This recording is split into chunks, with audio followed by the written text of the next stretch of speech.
Before you apply for the Emirates MBD Lulu 247 Titanium credit card, stop for a second because most people assume all titanium cards offer the same perks. The surprising truth is that this card is tailored for daily spending with cashback, dining, and travel benefits in the UAE. The Lulu 247 Titanium card provides up to 5% cashback on Lulu supermarket purchases and 1% on all other retail spending. You won't believe what happens next when frequent shoppers realize the card essentially pays them back for groceries and routine expenses. Most people get this wrong, but here's why.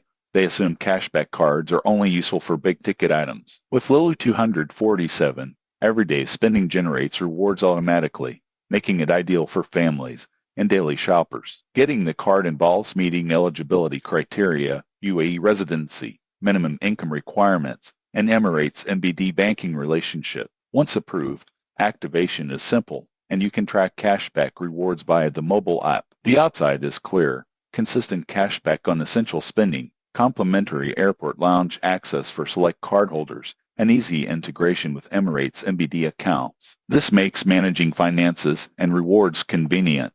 The downside includes annual fees, foreign transaction charges for international use, and a lower cashback percentage outside Lulu stores. Also, to maximize rewards, cardholders need to pay off balances on time to avoid interest charges. The surprising truth about the Lulu 247 Titanium card is that it's best for residents who regularly shop at Lulu and want seamless cashback benefits. For occasional shoppers or international travelers, other cards might be more rewarding. If this review helped you understand the Emirates MBD Lulu 247 Titanium credit card, subscribe for more banking and credit card insights before applying.